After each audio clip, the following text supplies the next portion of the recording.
Well before I started orthopaedics, we have a very close family friend who's no longer alive, who was the first chairman of MDA National.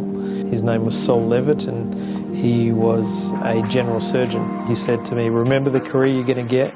There's always going to be 3 patients that keep you up at night all the time, that you're always thinking, should I have done something differently? Could I have helped them, or would I have done better? And when one of them gets better, they'll find another one, so there'll always be 3 patients. And he was 100% right.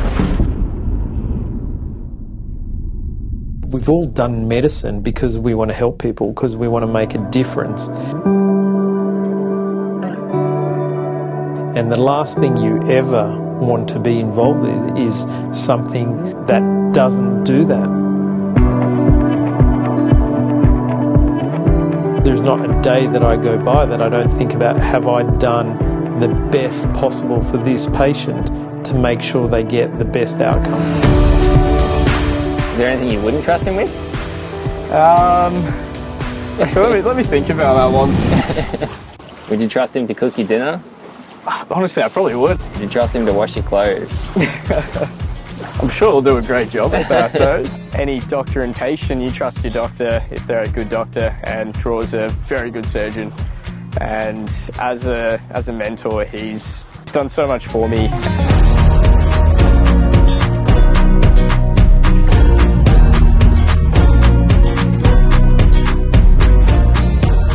For Shev, the immediate future is very exciting. Regardless of what you choose to do, I think the important thing is to say yes to everything at the beginning.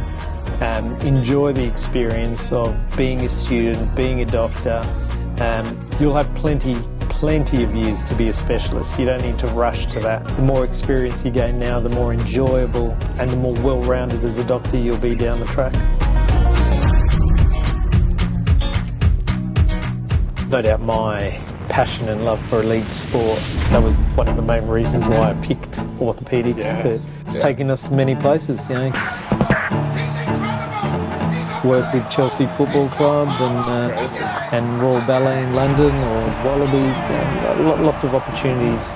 You know, the reason we did this is to try and make a difference to your patient, and it doesn't matter if your patient is playing for Australia in rugby union, or it's the 28-year-old tradie who's trying to play football for his local club. You want to do the absolute best thing by them every single time. I like to think I'm someone who performs well and does well with pressure. But the biggest reason for that is it all comes from the mental strength training that you do in preparation for it.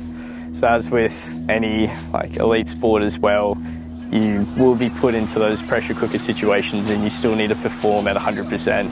And it's important to recognise that it's a mindset that affects all of that more than anything. By Decker, and Decker's got a clear path. Oh, he falls down. A clear path to the basket. Yeah, I think all of us somewhere along the way have experienced failure. And it's a scary thing, especially as a junior doctor. You don't know a lot, and I think that's a blessing in disguise. It's certainly something that I actively think about, and that's part of the reason why I like to be over-prepared for everything I do. We are humans. Failure happens in every career pathway.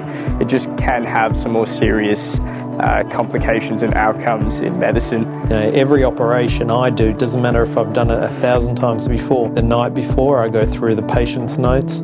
I think about, is there something different in this operation? You know, there are things out of our control that we can't predict, that do cause some operations not to go to plan.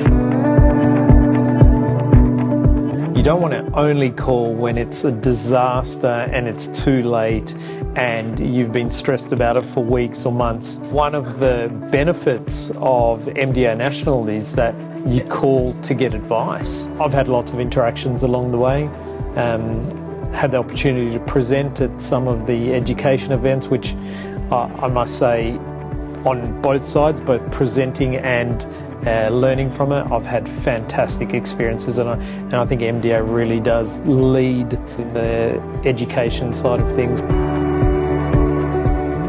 Because we care, because we want to do the best thing by our patients, you're always trying to think, could I, do better?